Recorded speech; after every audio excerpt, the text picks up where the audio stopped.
अस्सलाम वालेकुम, this side Awais Khan. आज हम बैग बनाना सीखेंगे कि किस तरह हमने बैग क्रिएट करना है। सबसे पहले यहाँ पर हम ऑब्जेक्ट मोड के अंदर आएंगे और यहाँ पर एक क्यूब ऐड करेंगे और उसे हैज़ ए रिक्वायर्ड आपने इसे स्केल कर देना है जिस तरह का बैग आप बनाना चाहते हैं। Okay, so first of all यहाँ पर हमने इसे स्केल करना है। स्केल करने के बाद हमने एडिट मोड के अंदर जाना है और यहाँ पर हमारे पास जो टॉप का फेस है हमने उसे सिलेक्ट करके डिलीट कर देना है। आई होप सो कि यहाँ तक आपको समझ आ गई होगी। नेक्स्ट हमने वाई फ्रेम के अंदर जाना है, जाके यहाँ पर इसके एक साइड के जो एजेस हैं हमने उन्हें डिलीट कर देना है। फ़र्स्ट ऑफ़ ऑल मैंने यहाँ पर लूप कट ऐड किया, उसके बाद मैंने यहाँ पर एक लेफ़्ट साइड के एजेस पकड़ के इन्हें डिलीट कर दिया है। अभी अगेन एक बार मैं ऑब्जेक्ट मोड के अंदर आऊँगा। ऑब्जेक्ट मोड के अंदर आने के बाद यहाँ पर हम मिरर मॉडिफायर अप्लाई करेंगे, जो बहुत ज़्यादा इजी है। आपने इस तरह से इसे अप्लाई कर देना है। यहाँ तक आपको काफ़ी सारी चीज़ें क्लियर होंगी। अभी हम दोबारा एक बार एडिट मोड के अंदर जाएंगे। जो शॉर्टकट हैं उसकी मैं पिक्चर आप लोगों के साथ शेयर कर दूंगा, जिसे आप रीड करके उन्हें अपने पास याद रख सकते हैं। अभी एडिट मोड में आने के बाद यहाँ पर हमने बैग के जो टॉप के एजेस हैं उन्हें सेलेक्ट करना है और उन्हें स्केल करना है वाई एक्सिस में। ठीक है, देखिएगा सबसे पहले हम यहाँ पर इसके टॉप के जो एजेस हैं उन्हें सेलेक्ट करेंगे। ओके, अभी हम इसे वाई एक्सिस में थोड़ा सा हल्का सा स्केल कर देंगे। ओके, इसने यहाँ पर बैग की शक्ल अख्तियार कर ली है। नेक्स्ट अभी हमने इसमें कुछ लूप कट ऐड करने हैं। ठीक है, आपने क्या करना है, जिस तरह से मैं यहाँ पर लूप कट ऐड करूँगा तो उसी तरह से आपने भी लूप कट ऐड करने हैं, जिसका शॉर्टकट कंट्रोल आर है।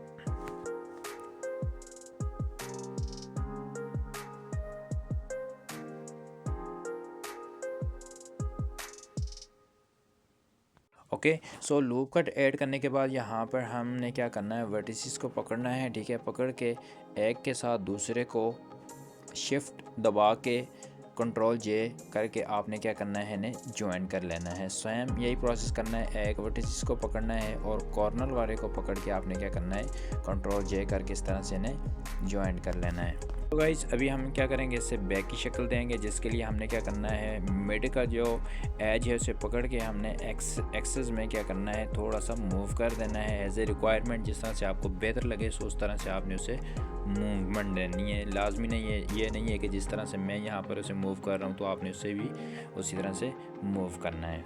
जी, तो हम एक बार फिर ऑब्जेक्ट मोड के अंदर आ गए। यहाँ पर आपने क्या करना है, इसे एक बार से दोबारा स्केल करना है। स्केल करने से क्या होता है कि आपने जो चीज़ें की होती हैं, ठीक है, जो भी एजेस या वर्टिसेस जो भी आगे पीछे मूव किए होते हैं, स्केल करने से वो सारी चीज़ें जो हैं वो सेटिंग में आ जाती हैं, जिससे आपके बैग का या कोई भी ऑब्जेक्ट है उसका शेप ख़राब नहीं होता।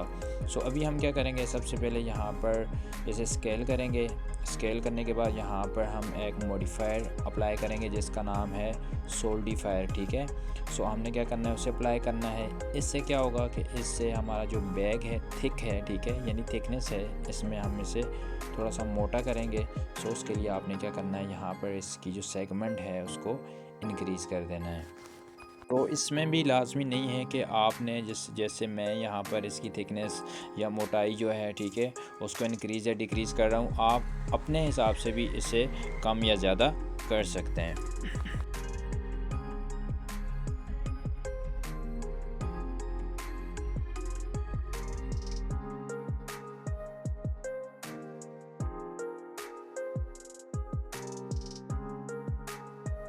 यहाँ पर आप देख सकते हैं मैंने यहाँ पर जो सोल्डिफायर है वो मुकम्मल इस पर अप्लाई कर दिया है। ठीक है, इस तरह से आपने इसे अप्लाई कर देना है। नेक्स्ट हम जो चीज़ें अप्लाई करेंगे वो भी साथ साथ आपको बताएंगे, लेकिन आपने एक चीज़ का ख्याल रखना है, जितने भी मॉडिफायर आप अप्लाई करें वो आपने लास्ट में अप्लाई करने हैं, उससे पहले आपने अप्लाई नहीं करने हैं। ठीक है, यानी जब आप ऑब्जेक्ट किसी को भी क्रिएट कर रहे हो तो आपने उसके दरमियान उस पर अप्लाई कोई भी मॉडिफायर नहीं करना। इस चीज़ को आपने लाजमी नोट कर लेना है।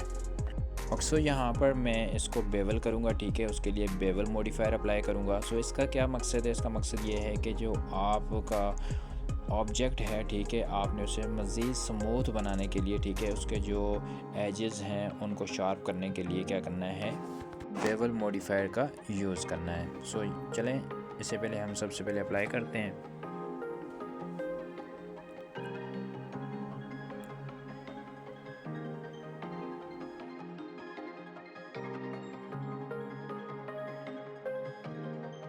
ओके, सो ये फाइनल करने के बाद यहाँ पर हम अभी क्या करेंगे, सबसे पहले एक सिलेंडर ऐड करेंगे। उसको आपने जी एक्सिस में रोटेट करना है 90 डिग्री पर। सबसे पहले हमने इससे क्या करना है, रोटेट करना है। ओके, नेक्स्ट आपने इसकी एडजस्टमेंट करनी है, क्योंकि यहाँ पर हमने रस्सी के लिए होल बनाने हैं। सो आपने क्या करना है, इसे एडजस्ट कर लेना है हैज़ योर रिक्वायरमेंट, या आप गूगल से कोई भी पिक्चर डाउनलोड करके, ठीक है, उसमें देख के आप उस तरह से भी रेफरेंस इमेज से इसको फॉलो कर सकते हैं। तो चलें, यहाँ पर सबसे पहले मैं इसकी एडजस्टमेंट कर लेता हूँ।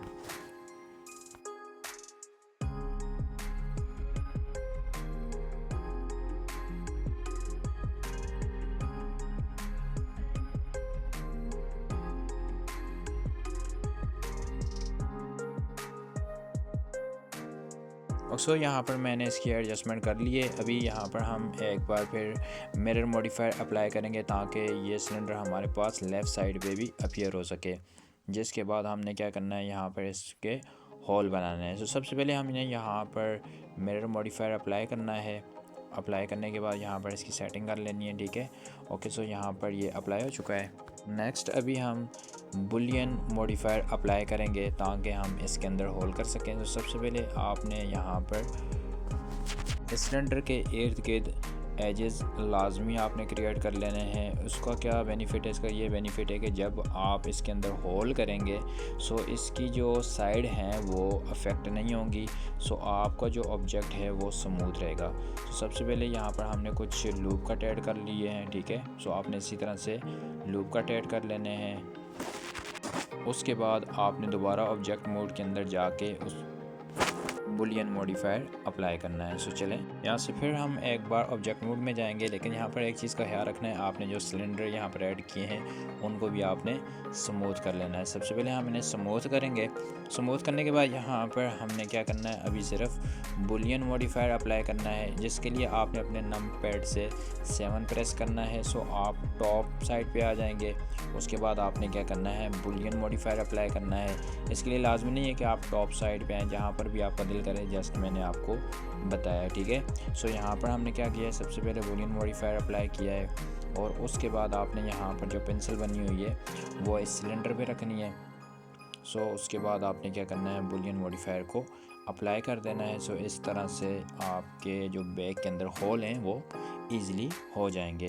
सो यहाँ पर देख लें, कुछ फेसेस का इशू आ रहा है। सो हमने इसे सॉल्व करना है। उसके लिए आपने क्या करना है, सबसे पहले अगेन एक बार एडिट मोड के अंदर चले जाना है, और यहाँ पर जिस फेस के अंदर इशू आ रहा है, सो उस एजेस को आपने पकड़ के थोड़ा सा जेड डायरेक्शन में मूव कर लेना है। सो आपका ये इशू भी सॉल्व हो जाएगा। चलें करते हैं।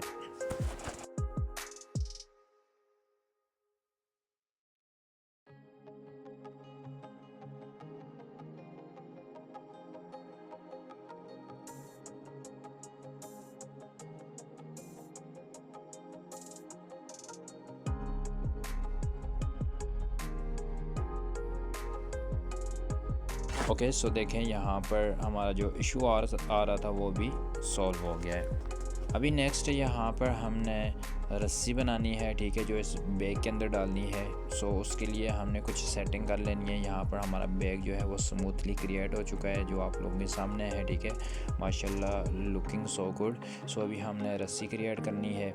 सो वैसे मैं आपको ये चीज़ बता दूं कि जब तक आप कोई चीज़ सीखेंगे नहीं, ठीक है, तब तक आपको नहीं आएगी। बहुत इजी है, इंशाल्लाह आप डेली प्रैक्टिस करेंगे तो आपको हर चीज़ बिल्कुल इजी लगेगी। सो आपने स्किप नहीं करना है, डेली आपने ट्यूटोरियल को फॉलो करना है। सो चलें, सबसे पहले यहाँ पर हम दोबारा शिफ्ट ए दबा के यहाँ पर एक सर्कल ऐड करेंगे। सर्कल ऐड करने के आपने इनको स्केल करना है, ठीक है, जितना कम हो सके। सो इसको क्या करना है, एस प्रेस करके आपने सबसे पहले इन्हें स्केल करना है, और उसके बाद आपने शिफ्ट डी दबा के यहाँ पर इसकी 4 से 5 कॉपीज़ बना लेनी है, जिस तरह अभी मैं बना रहा हूँ।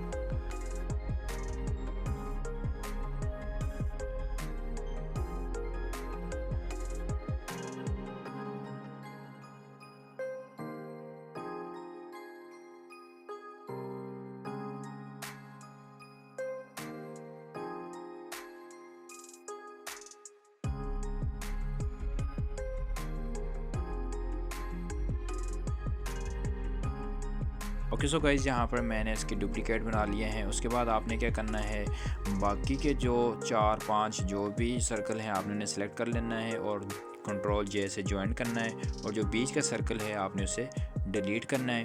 डिलीट करने के बाद आपने एक बार फिर से इसका जो ओरिजिन है वो सिलेक्शन टू कर्सर आपने कर देना है, और उसके बाद आपने इस पर स्केल भी अप्लाई कर देना है। और जहाँ से अगर आपको किसी चीज़ की समझ नहीं आती तो आप वीडियो रोक के वहाँ से इजीली उसे देख सकते हैं, तो इंशाल्लाह आपको हर चीज़ की समझ आ जाएगी। बाकी आप कमेंट बॉक्स के अंदर भी मुझसे कोई क्वेश्चन पूछ सकते हैं। सो यहाँ पर हम एडिटर मोड के अंदर आएंगे और यहाँ इसके बीच का जो सेंटर का एरिया है उसके जो सारे वर्टिसेस हैं उसे हम डिलीट कर देंगे। ओके, सबसे पहले हम यहाँ पर शिफ्ट को दबा के रखेंगे और बाकी का जो एरिया है, जो लाइन्स हैं हमारे पास एक्स्ट्रा हैं, सबसे पहले हम उन्हें डिलीट करेंगे।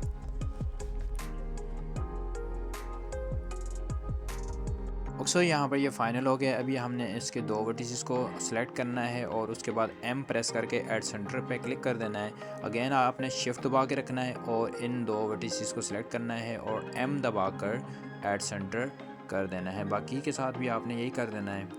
ओके, सबसे पहले हम सबके साथ यही करेंगे। ओके, ऑब्जेक्ट मोड के अंदर आएंगे।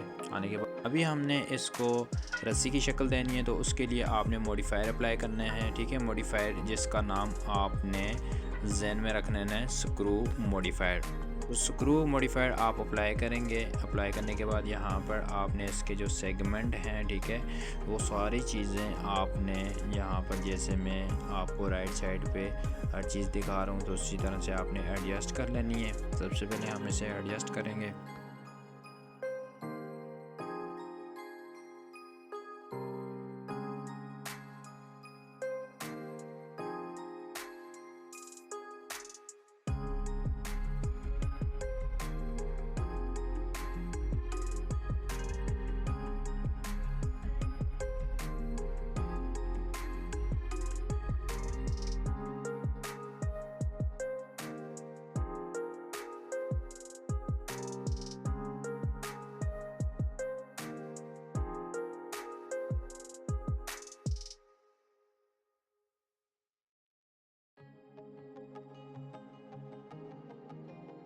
जी, तो यहाँ पर इसको हमने स्केल भी कर दिया। अभी यहाँ पर हमने एक पाथ ऐड करना है, जिसके बाद हमने क्या करना है, इस रस्सी को जिस डायरेक्शन में हम चाहें उसी डायरेक्शन में हम उसे मोड़ सकते हैं। ठीक है, सबसे पहले हमने यहाँ पर पाथ को सिलेक्ट कर लिया है।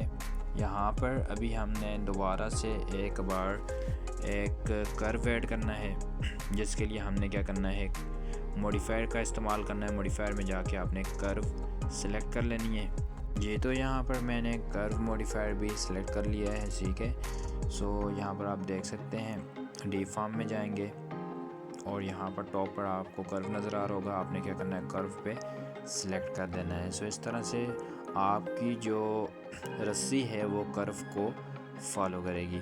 उसके बाद आपने अपने बैग के अंदर रस्सी जिस डायरेक्शन में जिस तरह से भी डालना चाहेंगे, तो आपने उस तरह से उसे ऐड कर देना है। ओके, सो नेक्स्ट पार्ट के लिए हमारे साथ बने रहिएगा। तब तक अपना बहुत सारा ख्याल रखिएगा। खुदा हाफिज़। अगर आपको वीडियो पसंद आई हो तो हमारे चैनल को लाजमी सब्सक्राइब कीजिएगा। शुक्रिया।